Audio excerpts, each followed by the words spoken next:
Hello guys, अस्सलाम वालेकुम। कैसे हैं आप लोग? उम्मीद है आप लोग फिट होंगे, ज़बरदस्त होंगे, मज़े में होंगे, बढ़िया होंगे और बढ़िया तरीके से हमारे रिएक्शंस को एंजॉय कर रहे होंगे। मेरा नाम है Talha. It's me Mohsin guys. तो गाइस, रमनन सागर जी की श्री कृष्णा एपिसोड नंबर 26 का पार्ट नंबर 4 लेकर आ चुके हैं जो गाइस। गाइस लास्ट पार्ट था, बहुत इंटरेस्टिंग, बहुत अमेजिंग और बहुत कमाल का आप था। देखें ना तलहा भाई कि उसमें किस प्रकार इंद्रदेव का घमंड था जो वो किस प्रकार टूटा। बिल्कुल।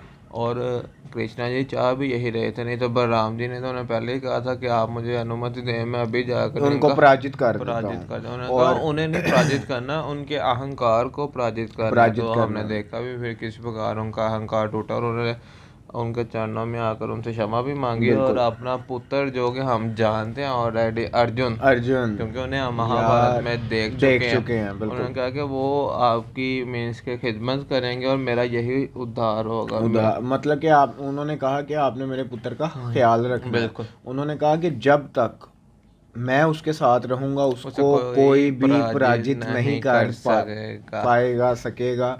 क्योंकि ये वर्ड, कल जब मैंने ये देखा है तो मोहसिन भाई, कल के मेरे माइंड और दिल में है कि ये कितने बड़े वर्ड्स थे बिल्कुल। कि मज़ा आ गया इनको देखकर। और फिर जो उन कृष्णा जी का और अर्जुन का आपस में बॉन्ड था वो तो हमने देखा हाय ही हाय होगा हाय ना हाय, भाई। पार्थ।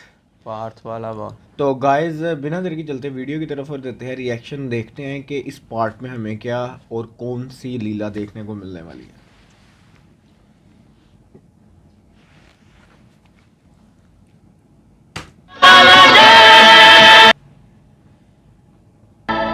जिस प्रकार भगवान श्री कृष्ण ने इंद्र के रमन अहंकार का मर्दन रमनन करके सागर जी। उसे अपनी भक्ति प्रदान की, उसी प्रकार एक बार उन्होंने ब्रह्मा जी का भी मान मर्दन किया था। अच्छा। उन दिनों भगवान श्री कृष्ण रूप में धरती पर ग्वाल लीला कर रहे थे। ब्रह्मा जी अहंकार के मारे उनकी परीक्षा लेने के लिए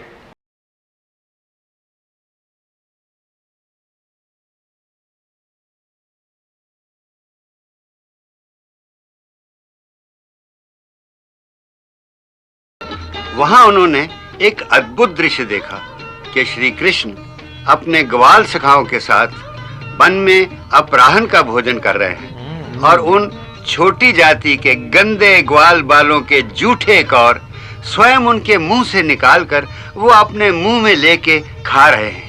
क्या बात है यार, क्या बात। इस दृश्य से ब्रह्मा जी को बड़ी घृणा हुई कि ये कैसा परब्रह्म है जो उन छोटी जाति वालों की जूठन खाकर भी प्रसन्न हो रहा है। प्रसन्न हो रहे हैं। उन्होंने सोचा कि क्यों न इस बात की परीक्षा ली जाए कि ये सचमुच परब्रह्म है कि नहीं।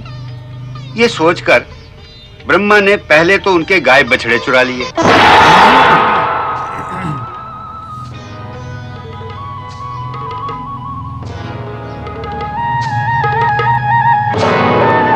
अरे हमारी गैया कहाँ चली गई? कहीं उधर घास चरने चली गई होंगी। उधर कहाँ? उस जंगल के पीछे। तो क्या हुआ, चिंता क्यों करते हो? मैं अभी लेकर आता हूँ। सुरभि!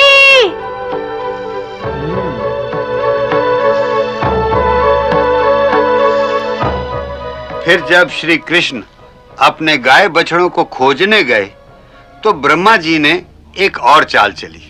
अब कि उन्होंने अपनी शक्ति से श्री कृष्ण के समस्त ग्वाल सखाओं को पहले तो धरती से अदृश्य कर दिया।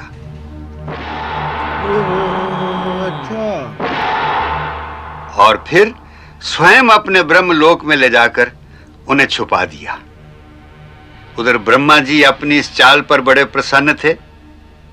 इधर भगवान श्री कृष्ण ने जब ध्यान पूर्वक देखा तो उन्हें ब्रह्मा की सारी चाल समझ में आ गई। ओहो, अच्छा, कृष्णा जी को समझ आ गई, पता चल श्री गया। कृष्ण ने जब यह देखा तो उसका उत्तर कुछ नहीं दिया, केवल अपने आप को कई रूपों में विभक्त करके उन समस्त ग्वाल बालों और गाय बछड़ों का रूप स्वयं धर लिया। अच्छा, सारी गायों का गायों का और अपने मित्रों का रूप खुद ही डाला। ब्रह्मलोक के समय के अनुसार ब्रह्मा जी ने तो कुछ ही क्षणों में गौओं और ग्वालों को ब्रह्मलोक पहुंचा दिया, परंतु जब वो लौटकर पृथ्वी पर आए तो theory of relativity of time के सिद्धांत के अनुसार इतने में पृथ्वी लोक पर पूरा 1 साल बीत गया था। यहाँ 1 साल तक किसी को भी ये आभास नहीं हुआ कि ये सब गाय बछड़े और ग्वाल बाल असली नहीं है, वरन स्वयं श्री कृष्ण उनका रूप धरे घूम रहे हैं। एक साल गुजर गया भाई। वही ना कि इधर ब्रह्मा जी जब धरती पर वापस आए तो उन्होंने देखा कि जिन ग्वालों को वो अभी अभी ब्रह्मलोक में छोड़कर आए हैं वो सब यहाँ श्री कृष्ण के साथ खेल रहे हैं। हाँ ये दृश्य देखकर ब्रह्मा जी चकरा गए। ऊपर देखा तो वो ग्वाल अभी ब्रह्मलोक में ही बैठे थे। यार कैसी लीला। नीचे देखा तो धरती पर वही सब लोग खेल रहे थे। कभी ऊपर देखते, कभी नीचे देखते। इस दृश्य से जब वो हतबुद्धि से हो गए तो मन ही मन प्रभु चरणों का ध्यान करके प्रार्थना करने लगे कि भगवान मुझे सत्य के दर्शन कराओ। मैं भ्रम में भटक गया हूं, मुझे सत्य के दर्शन कराओ। उनकी ये दशा देखकर श्री कृष्ण को उन पर दया आ गई और उन्होंने अपनी माया का पर्दा हटाकर ब्रह्मा जी को दिखा दिया कि स्वयं चतुर्भुज भगवान ही उन सब ग्वाल बालों और गाय बछड़ों का रूप धारे उनके सामने खड़े हैं।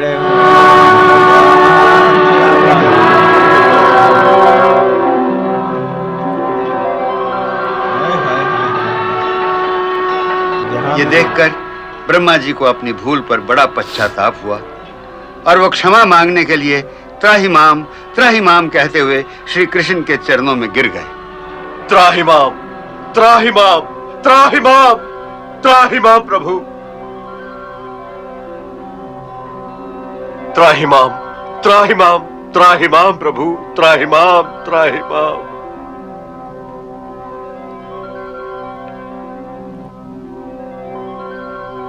हे जगदीश्वर, हे चराचर के स्वामी, मैं आपकी शरण में आया हूं। मेरी रक्षा करो, मेरी रक्षा करो। प्रभु, मैं आपके नाभि कमल से उत्पन्न हुआ हूं, इसलिए अपना बालक समझकर मेरा अपराध क्षमा करें।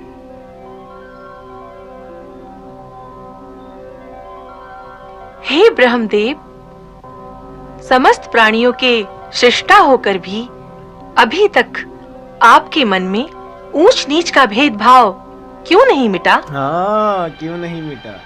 आप जानते हैं कि आप केवल शरीरों की रचना करते हैं, फिर उनमें जब मेरा ही तेज प्रतिबिंबित हो जाता है तभी उन शरीरों को जीवन प्राप्त होता है, तभी ही वो जीवित होते हैं। बिल्कुल।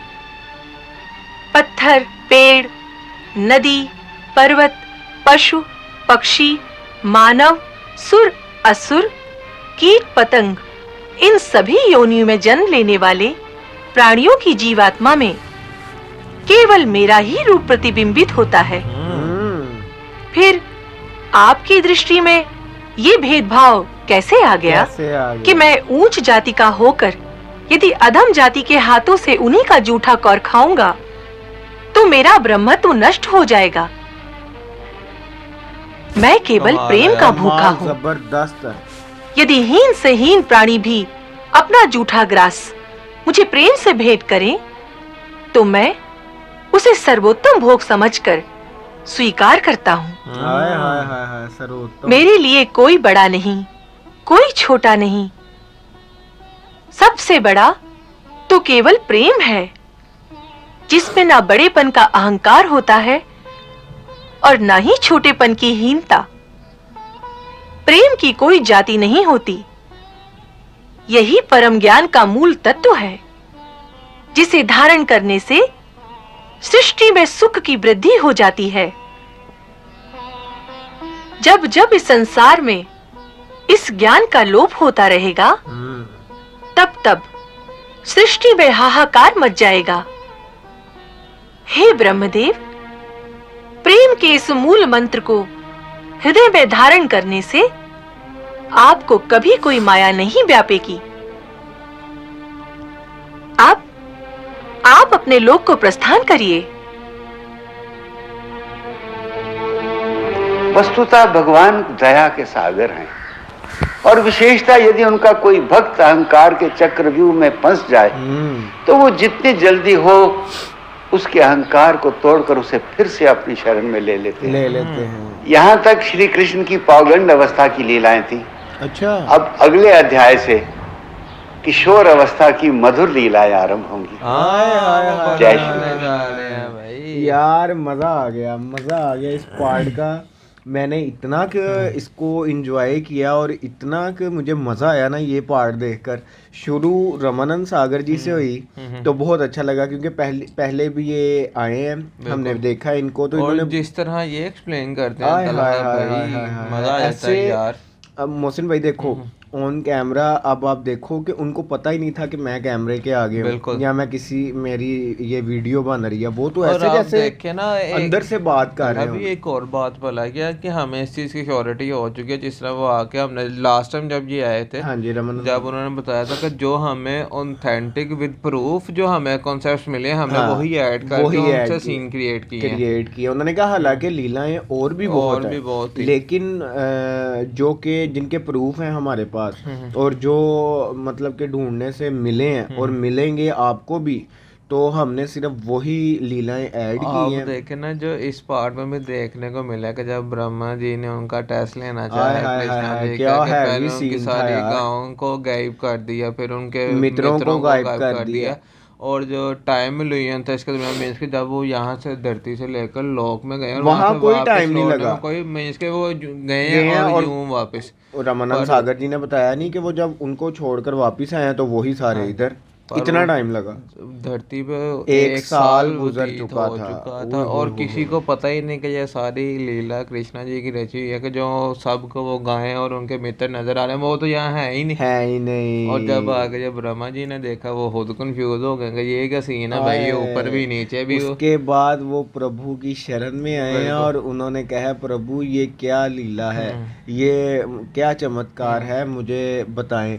तो तब जब कृष्णा जी अपने असल रूप में आए, असल रूप में, तो वो देखकर और उसके बाद शॉक्ड हो गए। हाँ, और उसके बाद आप देखें ना जब कृष्णा जी ने उन्हें ज्ञान दिया कि आप ही तो सबको मीन्स के बनाने वाले हैं, फिर आप ही भेदभाव क्यों करते हैं, कोई ऊपरी जात कोई निचली जात। बिल्कुल तला भी इससे बड़े अल्फाज क्या होंगे या कि कोई मुझे मीन्स के पशु पक्षी में से भी कोई घास भी प्रेम से भेद करे मैं उसे भी एक्सेप्ट करूंगा, मेरे लिए वही सबसे ज्यादा प्रिय है, सर्वोत्तम है, वही भोजन मुझे सबसे ज्यादा प्रिय है। बिल्कुल। तो ये बहुत प्यारी एपिसोड थी, क्योंकि इसमें बहुत अच्छा लेसन था मोहसिन भाई अगर इसको देखा जाए। और लास्ट में हमें ये भी पता चल चुका है कि उनका चाइल्डहुड गुजर चुका है और अब जो नेक्स्ट चैप्टर उनका ओपन होने जा रहा है वो यूथ एज का ओपन होने जा रहा है, जिसमें उन्होंने मामा कंस का वध करना है। तो गाइस अगर आपको यहाँ तक ये वीडियो अच्छी लगी तो इसको लाइक शेयर ज्यादा से ज्यादा लाइक कीजिएगा गाइस, और हमारे चैनल को सब्सक्राइब करना मत भूलिएगा। तो